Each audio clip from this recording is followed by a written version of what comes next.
everybody. Welcome to the Cozy Hermitage Craft Cottage. My name is John. So, today's just going to be some chatting. I'm going to tell you about last weekend and show you the aftermath.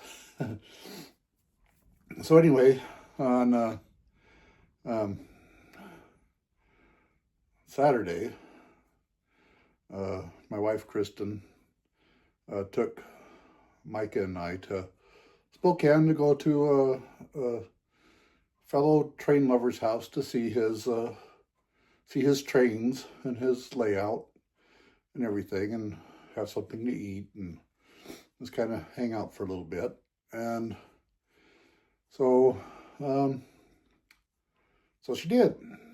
We were up there for, I don't know, 4 or 5 hours, and then on our way home, at our exit on the off ramp, there was a dog walking along the off ramp. Nobody in sight. So we stopped, and I rolled the window down. He just came running right up to the car and let me pet him. And so I opened the door, and he jumped in with us and got in the back seat, and just friendliest dog that you can imagine. And we were going, and we went on down to the stop sign, and there's nobody around. No cars, no nothing. And the dog had no tags, no collar, nothing.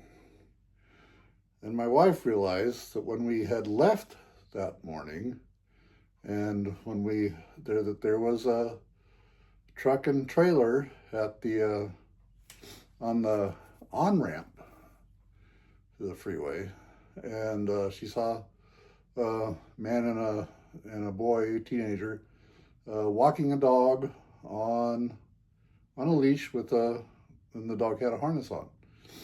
Well, she thinks it's the same dog. So we've had quite a bit of trouble around here. Not us necessarily, but in the area with people dumping their animals, and it's just such a sad thing. These poor animals don't know what's going on, don't know why they're in the middle of nowhere. Anyway, so we brought the dog home, and Kristen snapped some pictures of it and posted it on Facebook. That there's a missing lost and found pets site on Facebook for the Ritzville area, where it would be from, and so she posted that, and I called a veterinarian and asked, what he thought we should do. Good. I was kind of hoping that he might take the dog, but he said to put it back where it was, so it could find its way home. And I didn't think that was the proper thing, and called the police and asked if anyone had reported a missing dog, and they took my information and said if anyone does, they'll get a hold of me. And called, we called, since it was Saturday, there weren't any, the pounds and stuff were closed, and what else? Oh, and we brought the dog, had my son put the dogs out back and locked the door so they couldn't come in, and brought the dog in the house, and Jed, our Springer Spaniel, just loved the dog, thought it was great. So I told my daughter to just let one dog in at a time so we could introduce them and see how they do. And so she went back and let my poodle in. And usually he's pretty laid back, but boy, did not like the dog. Did not like it. Tried to start a fight, so we had to separate them. And I said, well, if he would have gotten along with all the dogs and they were all chummy, wouldn't have been a problem. He just kept the dog. But And so my wife told my son, who's taking care of his friend down the road from us, who happened to used to um, run a dog rescue, and he had a scanner, code scanner. So Jacob came down with a scanner, and sure enough, the dog had a chip scanner. So yeah, had a chip, and I don't know. He knew how to do stuff. So he called and got the name of the owner, got the phone number of the owner, called the owner, who was in Idaho, which happened to be the license plate that was from that truck and trailer. And the fellow answered the phone and seemed kind of shocked that we knew he had a dog that wasn't with him. And kind of hemmed and hawed and said he had given the dog away a week ago, didn't have any information on the new owner, didn't have any information on the dog, just didn't want to talk at all, and kind of hung up. So we made some more phone calls. We found out that so we kept the dog overnight, and since he couldn't stay in the main house, guess where he stayed? So I brought him out here, and he really was a really good dog. I mean, he knew how to sit, but he's still kind of young, and so rather lots of pent up energy. And he wasn't scrawny or anything. He was well filled out and looked like he was well taken care of. And so I came in to check on him, and he was on my cutting table, and you know how high up the cutting table is. He had jumped up there and was up there.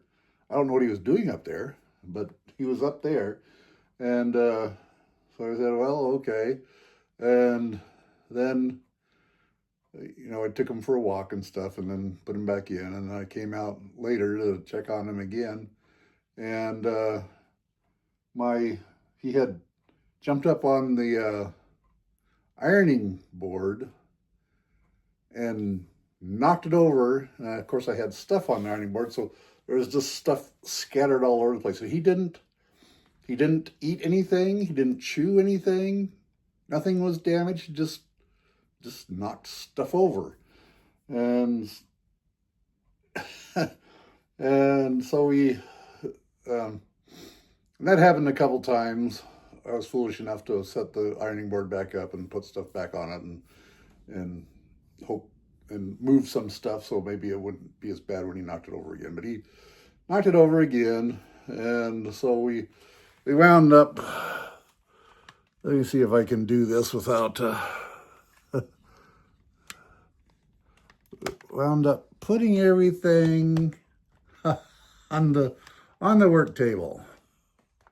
You saw that. And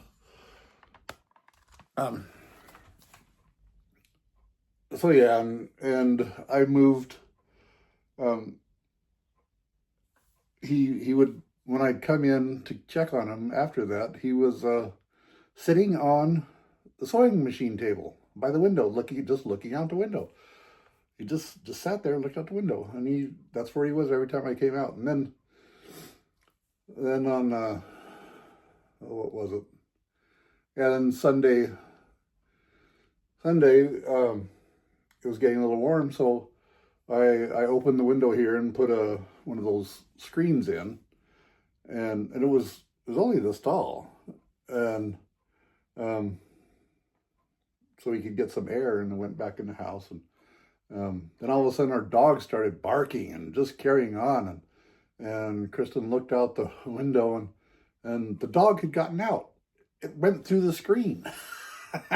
And he's bigger than the screen. I don't know how he got, but he went through the screen and was over there with the dogs, and Everest was having a fit, and all the other dogs were just barking, mainly because they wanted to be out with him. But but he came, we went out there, and he came back in, went in back in the yard, and then he came back in and ran around a little bit and came right back in here. Went to the door and went in back in. So close the window, and I'm going to redo the screen. But anyway, so then we had to keep him Sunday because nobody was open. And Monday, oh, let's see. We did get a hold of somebody, I think the Othello Pet Rescue, and they looked up the chip and they told us that the dog came from, I can't remember, some a pet rescue that was up north of, no, I can't remember. North of Silverwood in Idaho. It was about 2.5 hour trip. And they said that they should take him back. So we had to wait till Monday to call them. I called them first thing. Kristen had left phone messages and emails just in case someone was there over the weekend and they could answer on. And so called him on Monday, and Kristen started talking to the lady. Says, "Are you Kristen Anderson?" Yes, okay. Yeah, I've gotten all your messages, got all your emails, and she just talked a little bit and told us we could bring the dog up and they'd take him back. And apparently they were quite familiar with this dog. They must have. I mean, which is sad. I shouldn't have laughed, but it was, because apparently this has happened to him before, which is just awful. But anyway, so we drove the 2.5, 3 hours up to the pound there, and got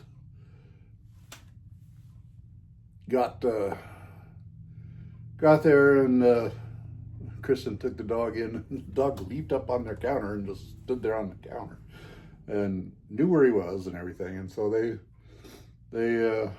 did some paperwork and took him back. And I'm hoping that he goes to a good family. Someplace that's, and I think he might be better as a one dog home, and someone who has fenced yard and so we can run around and play and stuff. But anyway, so we went to the next to the pet rescue. They had their thrift store. So of course we went to the thrift store, and I bought some. Found, let me see if do I have this stuff? Hang on a minute.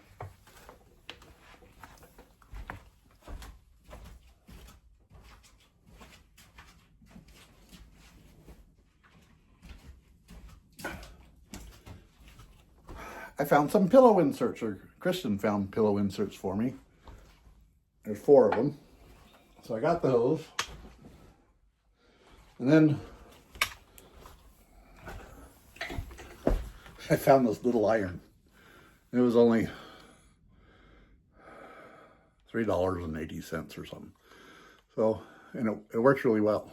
So anyway, I got that because I wanted a little iron in case I used it while we were traveling in the trailer or something.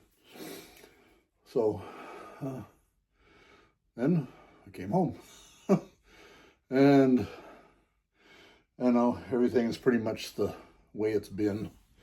I canceled our knit night on Tuesday because I hadn't cleaned up the cottage yet, and I still haven't. Anyway, I wanted to show you guys, and sailing it's just been kind of a, I don't know, busy week.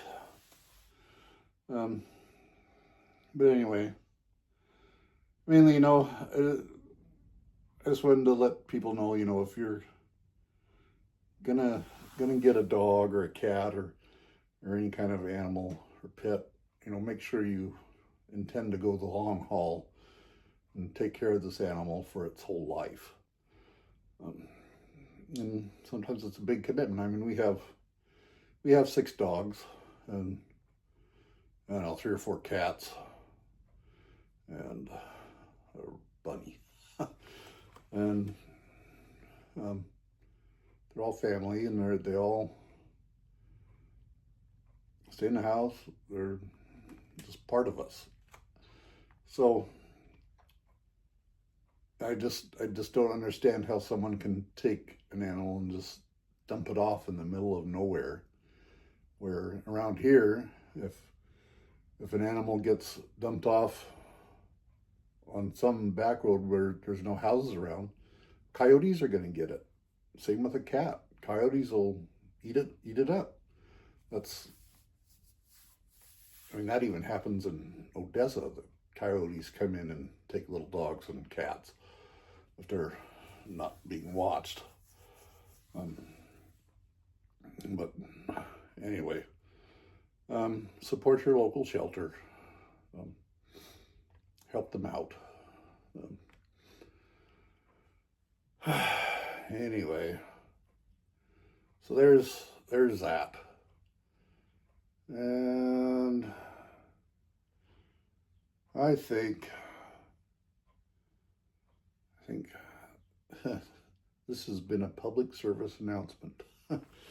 But anyway, I'm gonna spend the weekend putting the little house back together, putting the cottage back together, and getting everything put away, and have a dog water in here I got to take out, and yeah. But he was such a good dog. A little bit intense. I mean, I'd take him out, go for his walk, and he was really good. He didn't do his business in here at all. It was always outside. Just great dog. And but every time I was done walking, I was so tired. I had to go sit down and just relax for a little bit. And I don't know why. But he was just like wired all the time. But yeah. It's kind of sad to come in and see him sitting on the sewing machine table, just staring out the window, just looking out the window. I did try, since he came back when he got out, we thought, well, maybe he would just stay in the yard, have a fenced yard, but one end has those bushes where they could just, so we let him out. One jump and he was over the fence. And then I went out and I tried to get him back, and he was chasing birds. One bird would go this way, he'd run off and go that way. Then he'd run back this way, run around.